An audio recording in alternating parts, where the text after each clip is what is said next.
It is not in presentation mode, if that's where you're trying to go. We are seeing the sort of entirety of the show with the one highlighted slide.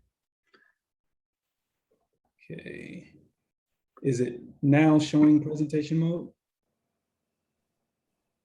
Not No? yet, Okay. but it's very legible, so don't. Share one more time. Hey, Damon, then we do have some people in the waiting room that just sent a message. Okay.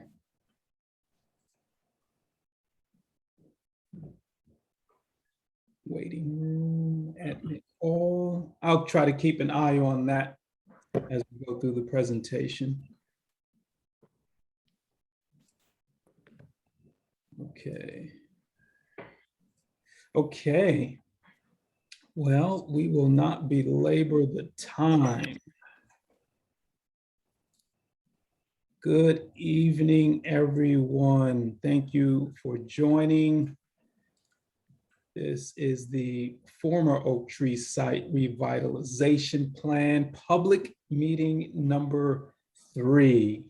And we are extremely excited. It's been a wonderful process of engagement, and the passion and zeal that has gone into the project from everyone in the community has been extremely great and exciting to have such participation and aspiration and hope to be heard and witnessed in various discussions is much appreciated. So we will go in and get the party started.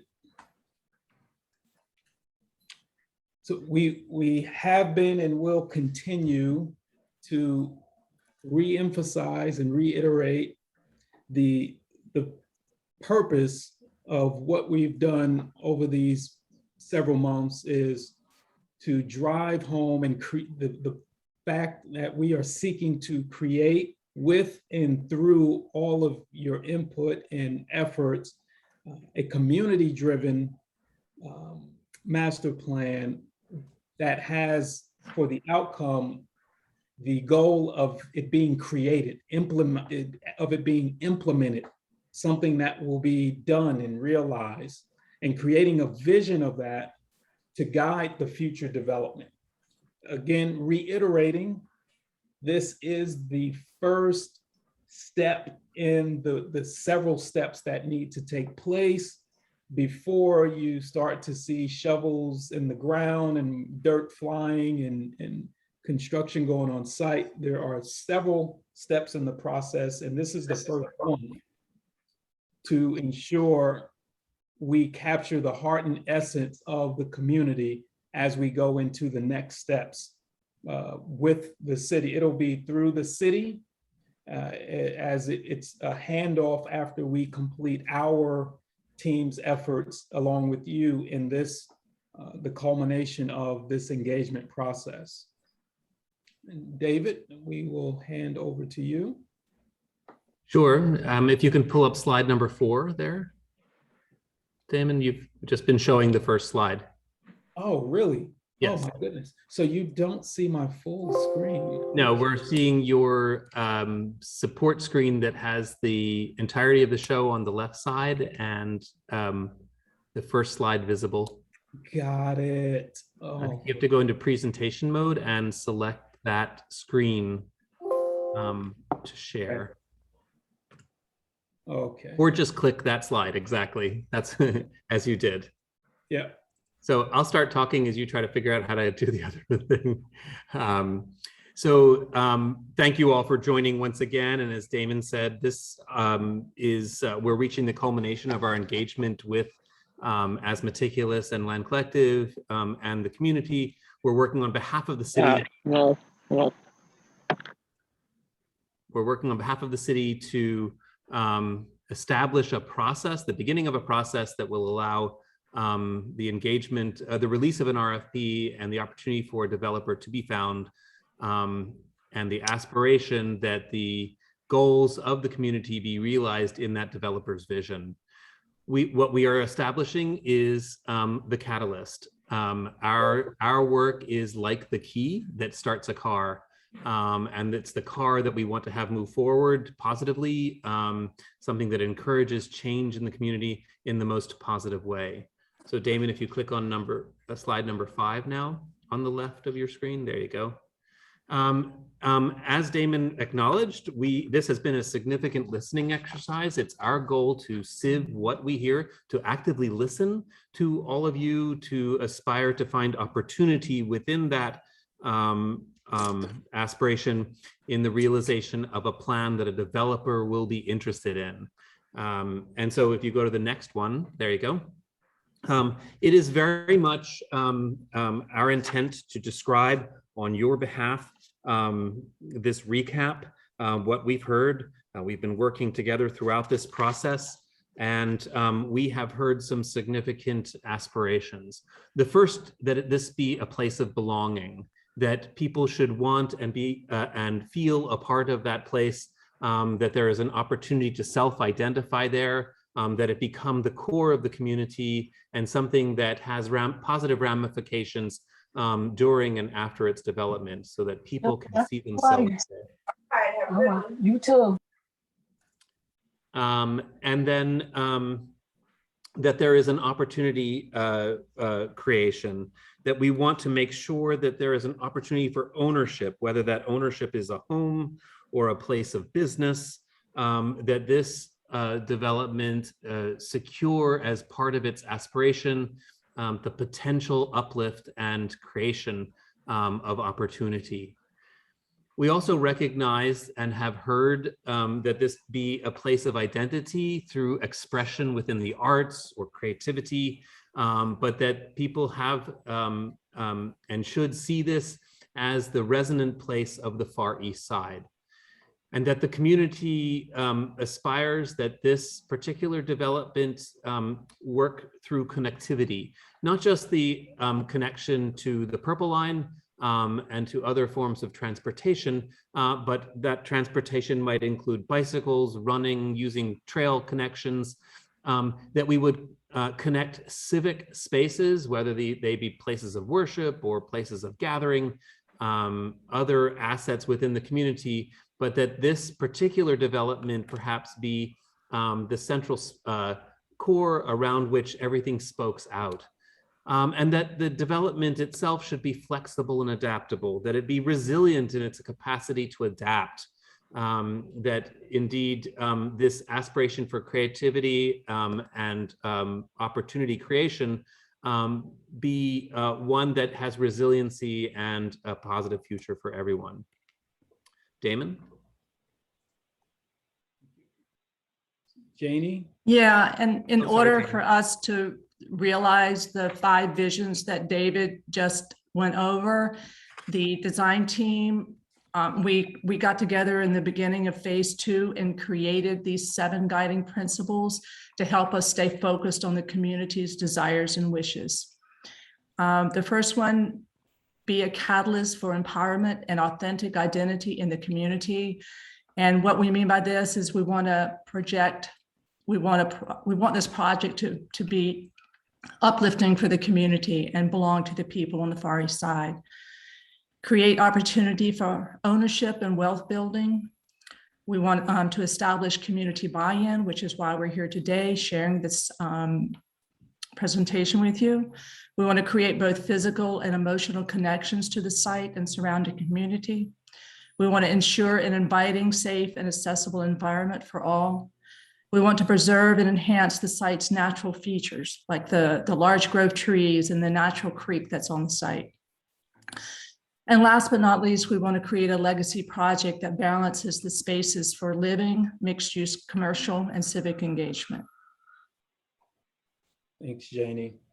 And these guiding principles have come from the community. These are not from the design team. These are words that we've taken directly from the previous meetings and just put them into a format that can be used by the city when they do the request for proposal for a future developer for the site. So thanks, David and Janie. So key lessons learned, the things that we've heard over the course of these meetings and discussions throughout this entire process are what we're calling design tools for the future master plan. So starting with the feedback that we've heard from you is there's a need for a variety or a mix of housing types. We don't want, this is from the community, you don't want to see a repeat of the exact same that was there before. So looking in having a need of a mix of the types of housing, and a need for multifamily to be, that it would be appropriate, that it would fit what's needed for this particular site. So when we say contextual, we mean something that fits for what the community wants. The opportunity for a modest amount of retail.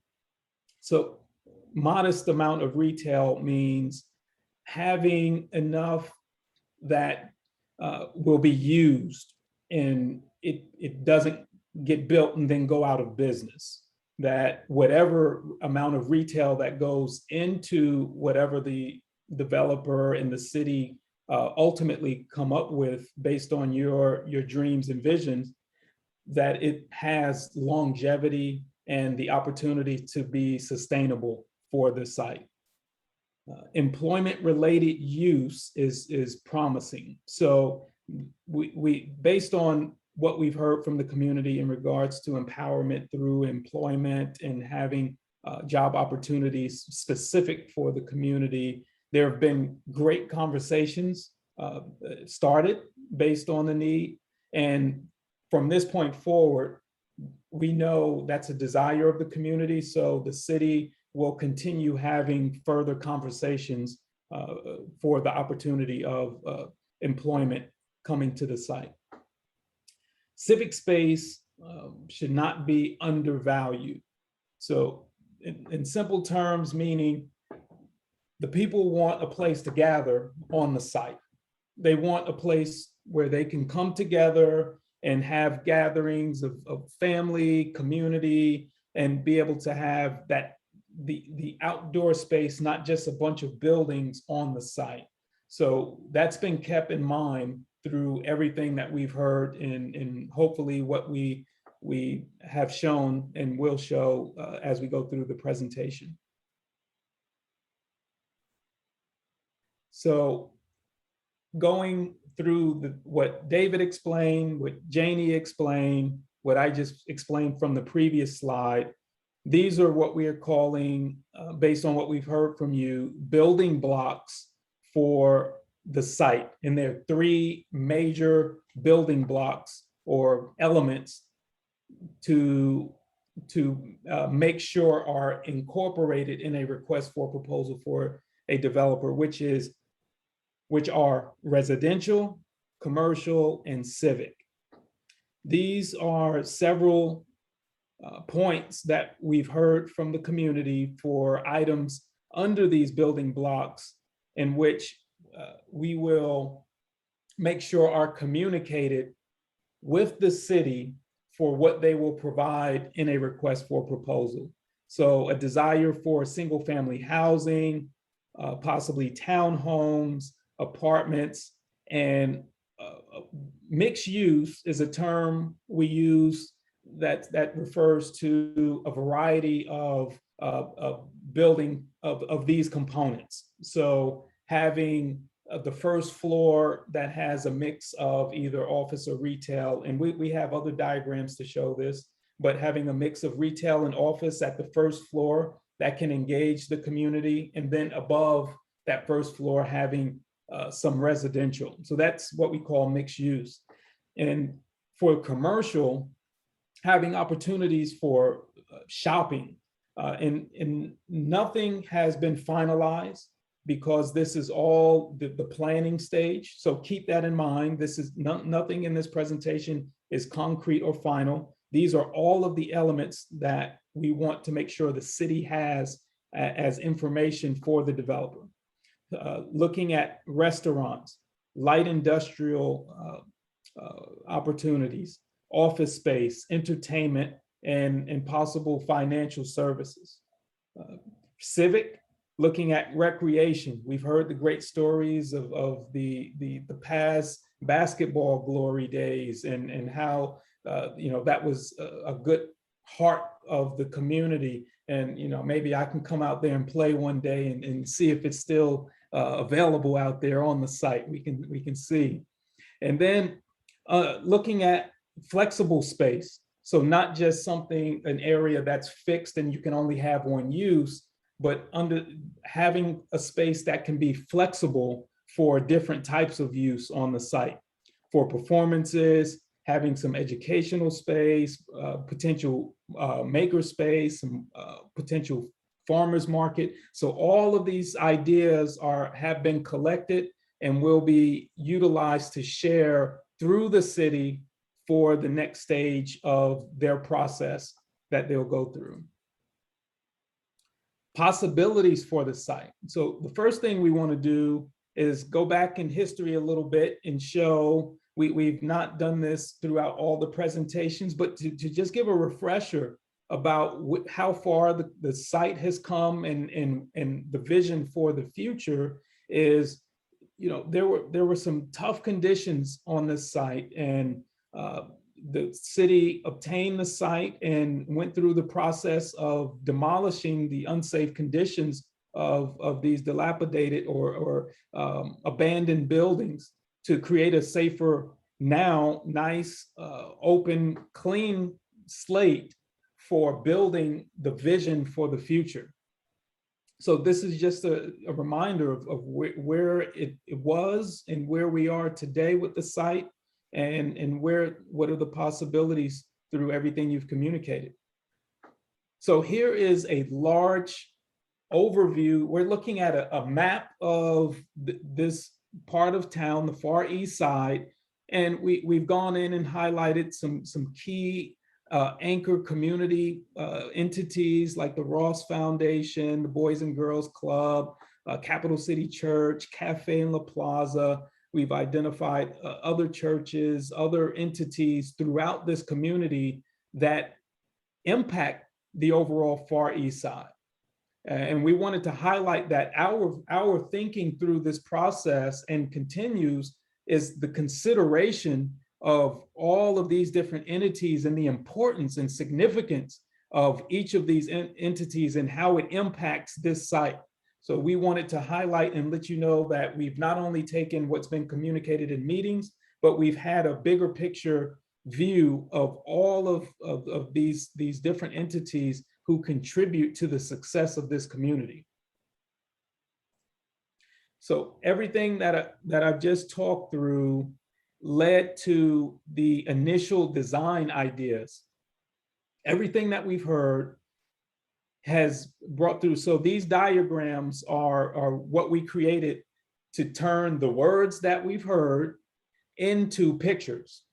So we've taken what we've heard, and one of the initial design ideas was about the neighborhood heart and the richness of community and the living in the home. So this blue dash line that goes through each of these, that's the creek, that symbolizes the creek. This rectangle represents the Oaktree site.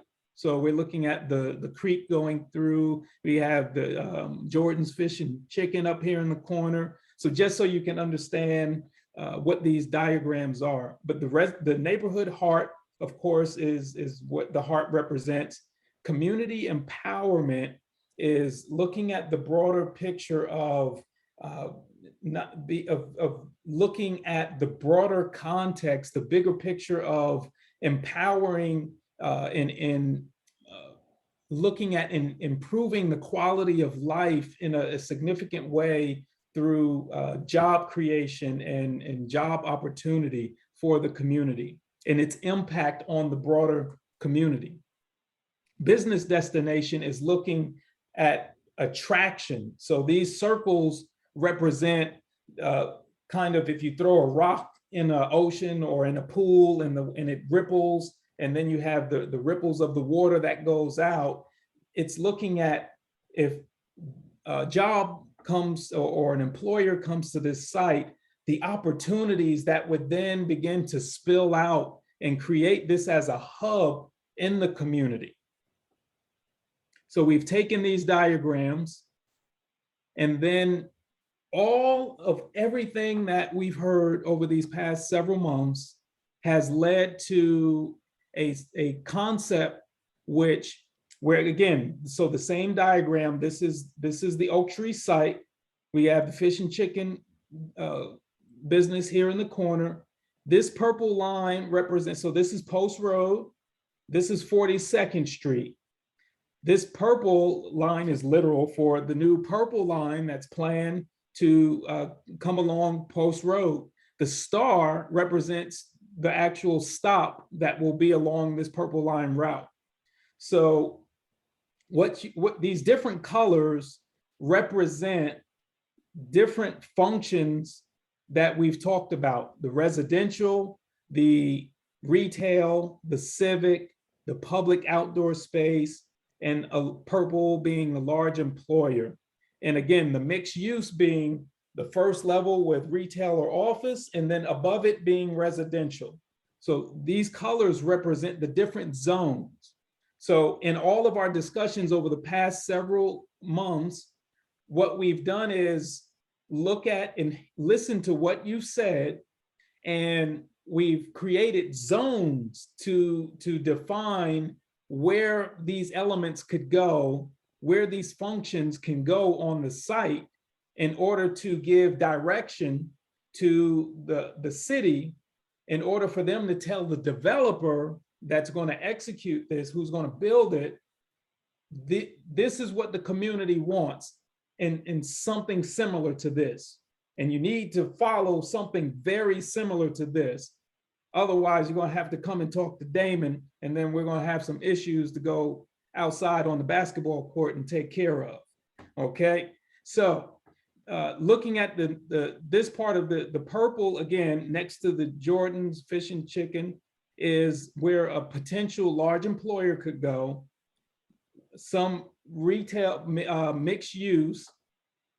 The green represents the creek and outdoor space. So what we've done, and I'll just flip back real quick, what we've done is combined the ideas from these three into one layout, so that we have the best of everything from all of your ideas in this layout. So that was the goal, is to get the best of all of your thoughts in this layout. So we have the potential employer, the orange shows the zones for potential mixed use. The blue is the civic. And what I'm going to explain now, and we have some other diagrams to show. So for example, this image here represents, the employer and the jobs creation here, light residential and having a potential employer here. This image represents mixed use when we talk about the orange spaces. So different shops, opportunities to sell goods, etc. And then so this shows the first floor with those shops, and then this shows the residential above it. So we're not saying this is what it is. We're just giving an example of something down on the first floor and then something else up above it, the residential above and the shops or offices below. And then the residential, the yellow, represents different housing types that we'll look at for what the developer will look at as they develop the site. So this portion, these different colors here, you see a dashed line and it says Alt A, Alt B. So Alt, it means alternate or option. So we're giving that you would be, what we've heard from the community is that you would be happy if it's either some type of residential or some type of additional, if there's more employer or more employment that is available to come on the site. So the developer knows and the city knows that you would, as long as something is in this option, they should be okay. And then the same for the blue and the yellow. If there's more civic space, more opportunities for the maker space, or the learning opportunities, though, or something similar to a library or a YMCA, or if those opportunities come, you would be okay with having that on the site. So that's why we're showing the alternates. So the next several slides, and I'll go through as quick as possible because we want to hear some dialogue. So what we've done is taken this flat 2D, you're looking from a helicopter down on this site, and we've created an angle so you can start to see what this looks like in 3 dimensions. So again, this is an option for the employer, the mixed use, civic. So this is the option if we have residential here, retail and offices in the orange, but some residential above, and then 2 spaces for potential civic space to go. And what that looks like in 3 dimensions is just some general 3-dimensional, just so you can see it in a different way. And what we have in these bubble or these word clouds, these are all the things we've heard that you wanted. So a place to gather that creates a sense of belonging. So the green space is the outdoor potential spaces to gather around the creek. So we've talked about improving the quality of the creek that goes through the site. And we've looked at potential connection between the employer and the residential in this outdoor green space. The blue spaces also give you some indoor opportunity for gathering of some type. We don't know what yet, these are the desires and aspirations. The jobs and economic opportunities, again, that would be the purple. Space for community expression and arts and knowledge transfer and training. So those civic spaces, indoor spaces would be places we would look for that, as well as the arts. They've provided space that you can do outdoor arts. And just because we're looking at this, we could look at the different elevation for an amphitheater where you can have some music events and different things like that. Public space that needs to be visible and connected to the neighborhood. So we moved the civic space on Post Road and opening, so there's some, you can see into this open space so that there's some connectivity and people can see and experience it, as opposed to just having a lot of residential and a big wall of residential along the street face.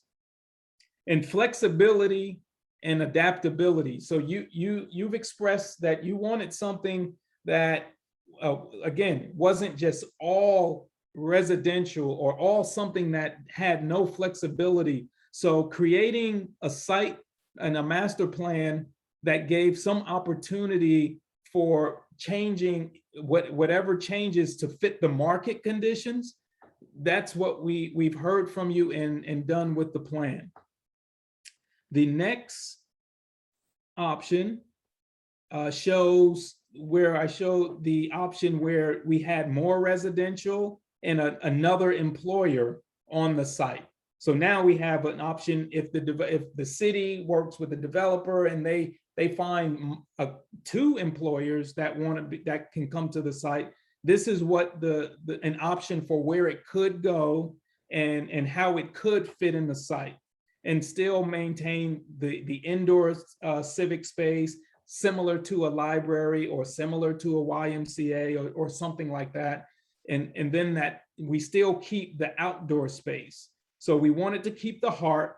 We wanted to keep the community empowerment. That's extremely important. And also the business hub or the business opportunities where we attract to this site more opportunity. Okay, so after looking at the information just shown, there's still opportunity to hear, even if you think that what we've heard from you doesn't match what we just shown. You know, what we want to do with this conversation is to find out what guidelines, parameters, boundaries should the city communicate to help protect this master plan and protect it as best as possible, with the world changing as it is, and the financing models and different things that money impacts, but making sure we have some rules in place that protects the ideas, the big ideas. So what should we consider if we missed anything? There are opportunities for ownership. Housing must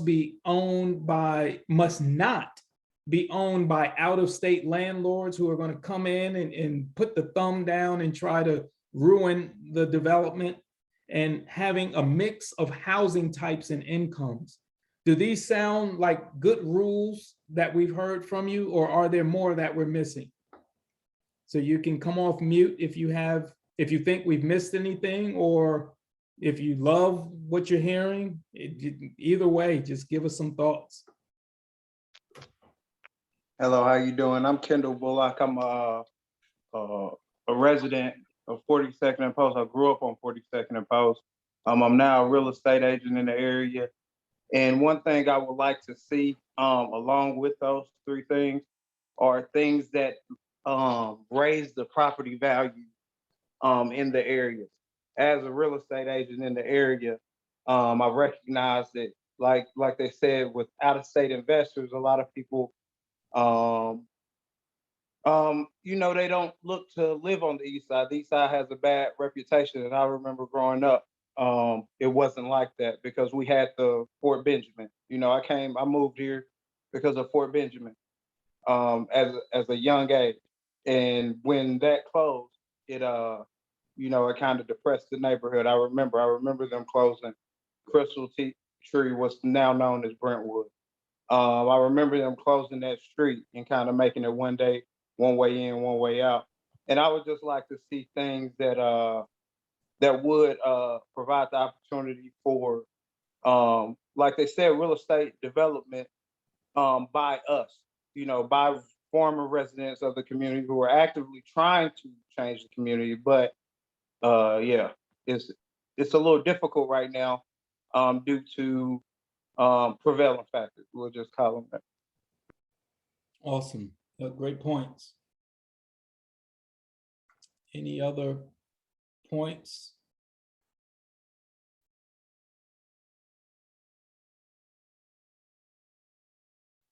Okay.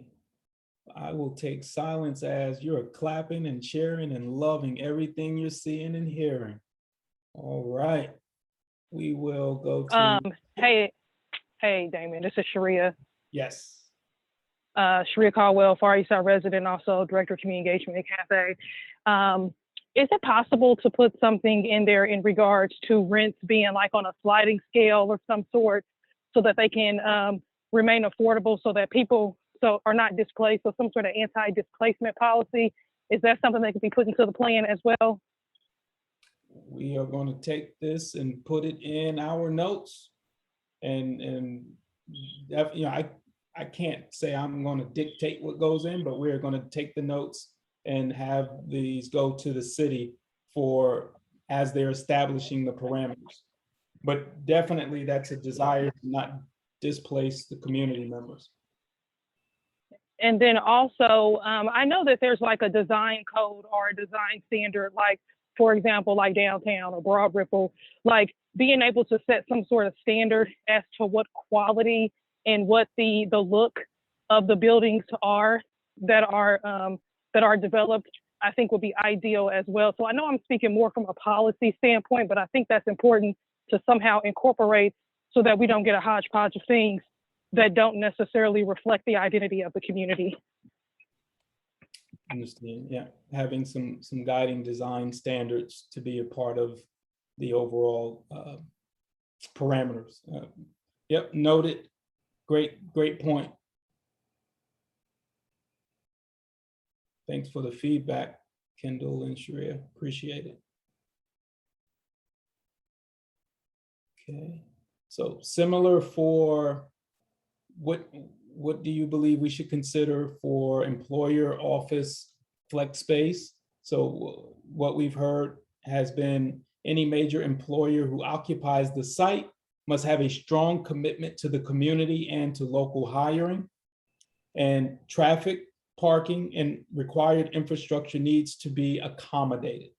These were two major parameters that we've heard and have documented. Damon, I think somebody was asking about parking spaces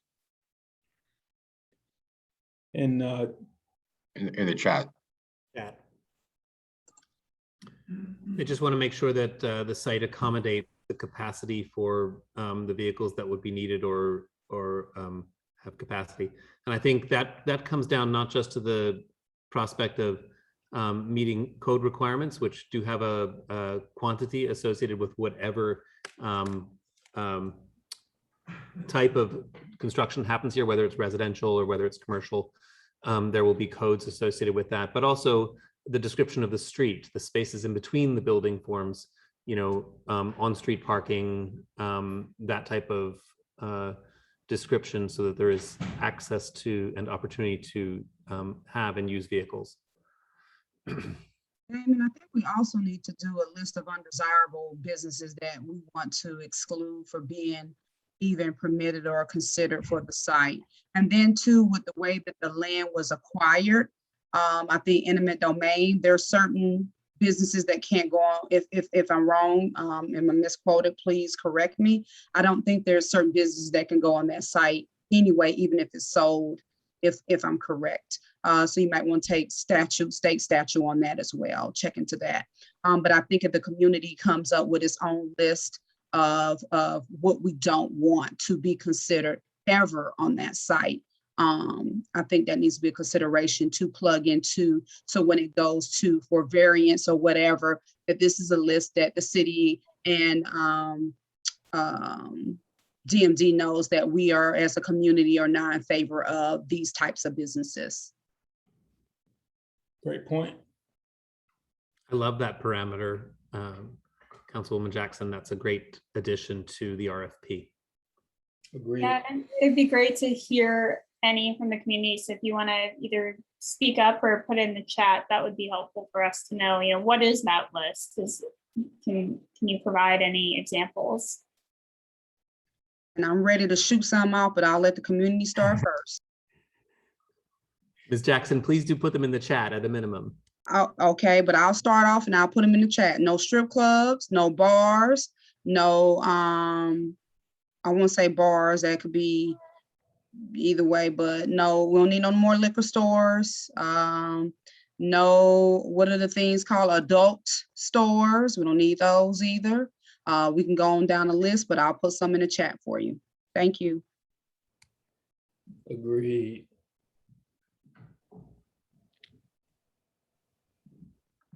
Yes, please use the chat so that we can capture all the thoughts and not miss any. Okay, we will move to the same question for retail and entertainment. What we've heard is there should be a local and regional focus to create a destination.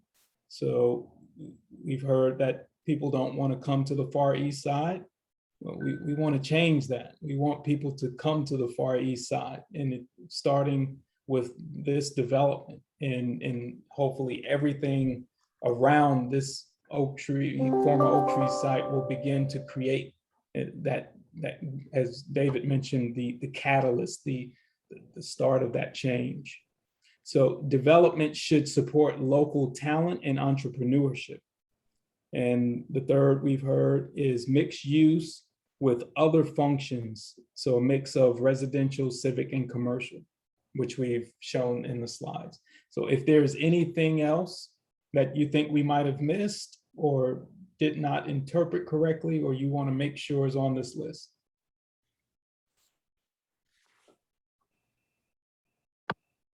This is Tanya Johnson from Mount Carmel Church. And when we talk about civic, I've heard in this meeting and even in past conversations over the past few years, just the pride that the community has for the Far East Side and the influence that Fort Harrison had, and just all the changes that have happened over the years, even with the changes at Fort Harrison. And I just wondered about the value of having sort of a Far East Side museum or history of the Far East Side, even if that was something that wasn't small, but something that could capture the story of the Far East Side.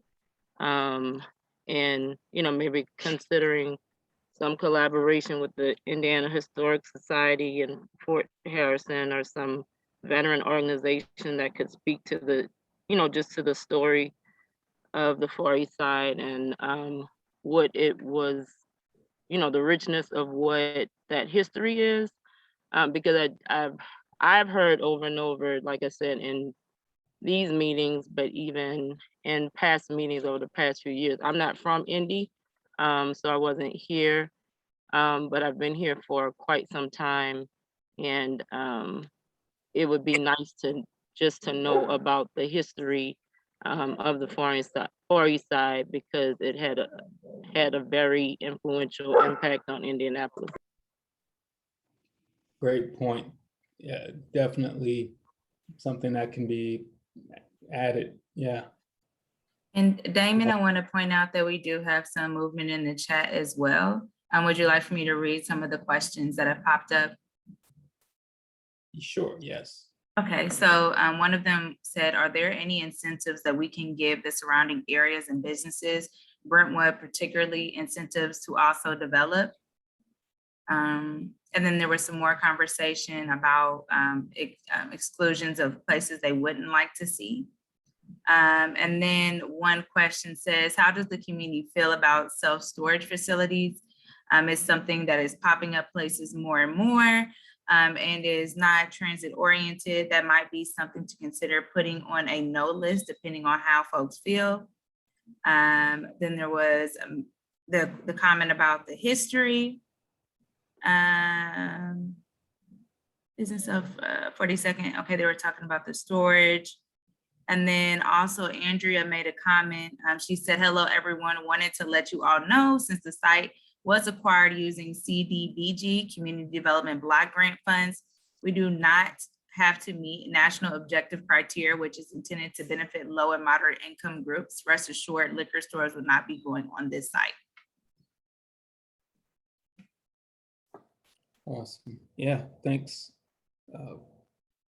You know, some of them, when it comes to incentives and different things, the city is going to have to respond and provide feedback on those.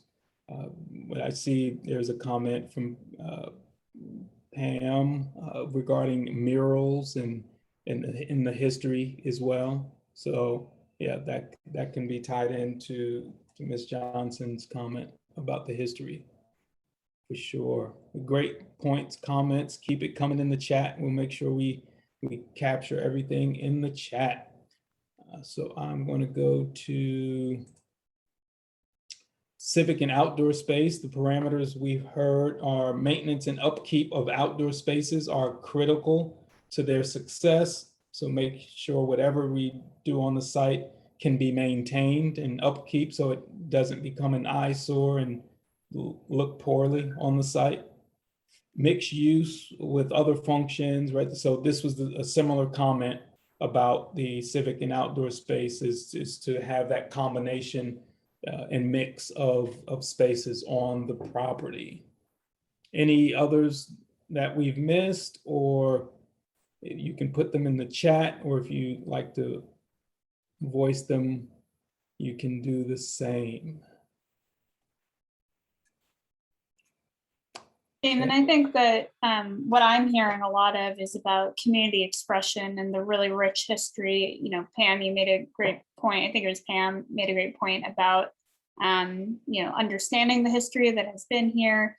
And I think that part of what we're trying to advocate for in the plan is a good amount of public space, especially outdoor public space, that could become the site for some sort of community expression, you know, whether that be a mural or a community art piece or even an outdoor performance space. You know, that would ideally be the space where the community could gather and kind of connect in that way. Thanks, Hannah. Okay. So this portion of the presentation is talking about setting up the project for success. So it goes into, we've shown this diagram in one of the previous presentations, but it's talking about market constraints and opportunities. So roadblocks, hurdles, and opportunities.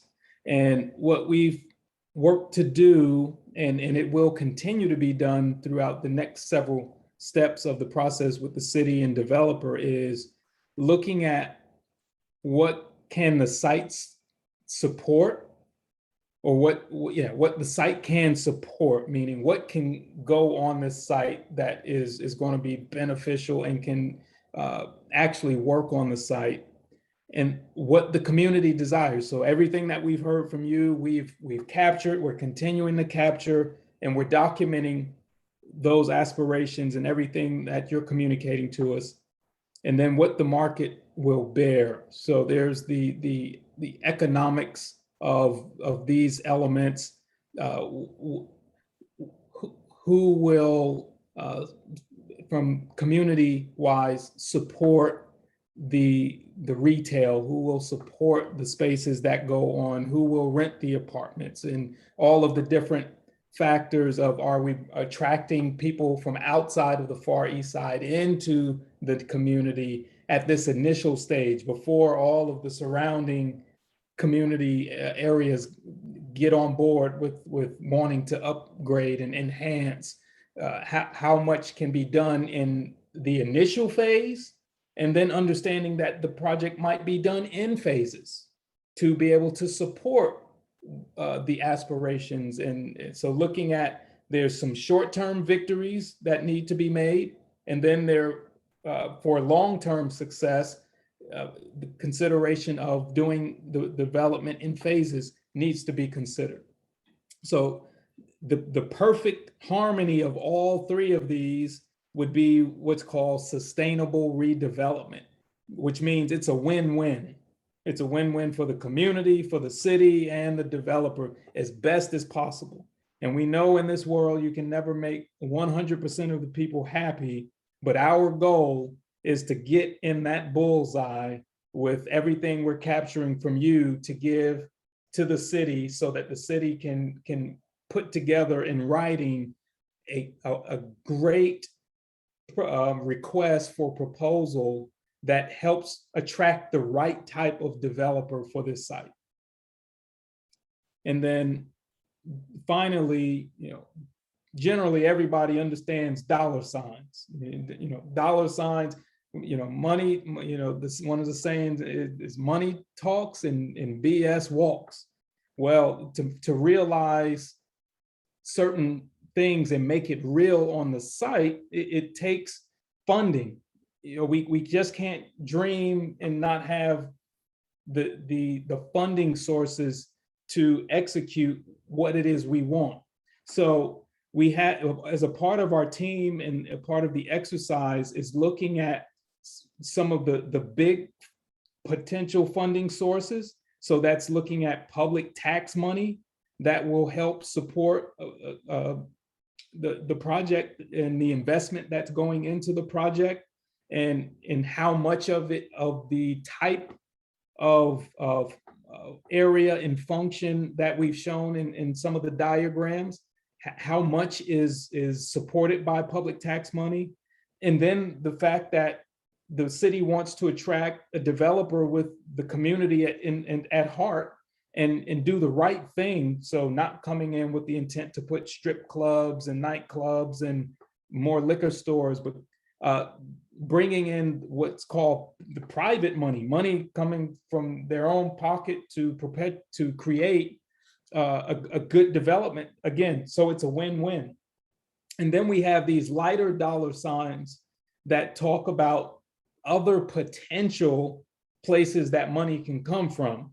So looking at options for state and federal money to come in, grants to help support specific elements of the site, and then other government money. And there will be specific criteria that you have to meet certain requirements to get these types of smaller support funds. And we're showing this because the dollar signs ultimately come together to determine what goes on the site. So there has to be the big picture understanding of, again, going back to the three circle diagram, we can want all, we can dream and have aspirations, but the dollar symbols help to determine what can actually be done. So there's study and analysis. There's a lot of conversations and research going into what will work best for the types of money that will support the project, and what are those elements on the site that it will and won't support, and how can it be done. Either, it'll be studied whether it's all at once or if it's done in phases, and money will tell us how that's done.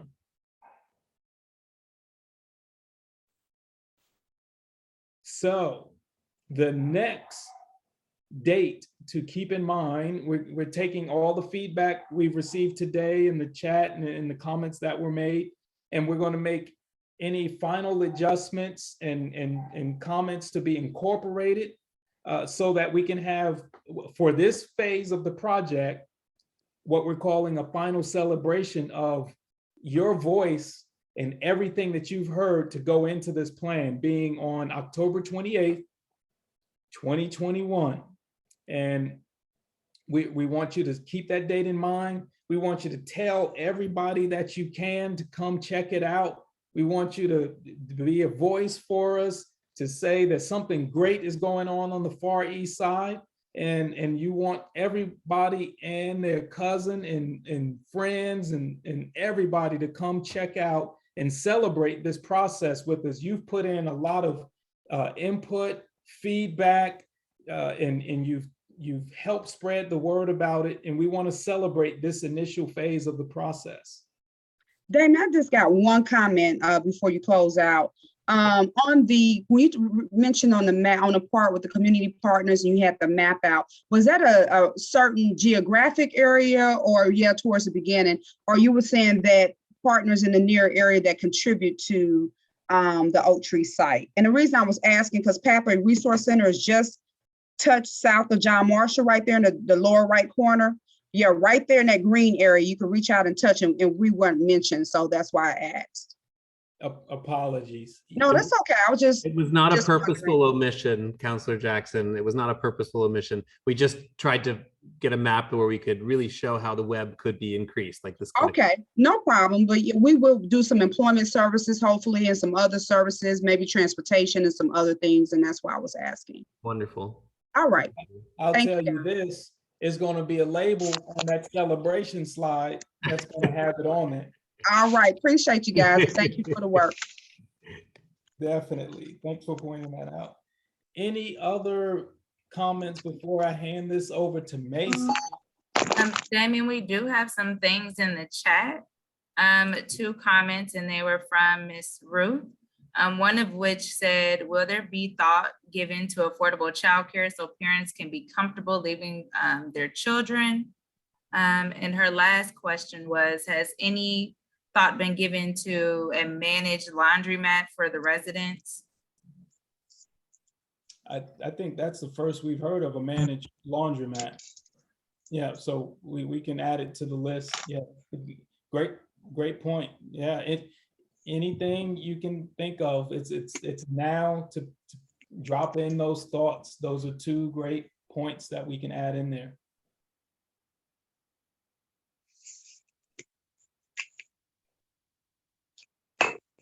Anything else before Macy closes us out? I'd just like to reinforce, Damon, for all that are listening, that even though we're coming to the conclusion of this process, that the active listening continues, and that there is opportunity, as Macy will say, to continue to tribute wishes, wants, and needs. And it's things like the managed laundromat that may be a need that we did not hear previously or we don't understand. So that type of necessity is appropriate for this listing. So thank you for that, Ms. Ruth. Definitely. Well, I must say I've enjoyed myself in this process and enjoyed meeting many new faces and look forward to continuing to meet more people as this goes forward. Okay, so just to close us out, thank you guys so much for your feedback. As Damon said, there will be opportunity to continue to give that feedback. If you did not feel comfortable, nor did you have time, or you know someone else in your community who would like to share any more feedback, you can email me at mmoore@engagingsolutions.net, and I will be sure to share that information. Again, I want to say thank you to everyone who participated in this process. And it is not a goodbye forever, because as Damon mentioned before, we will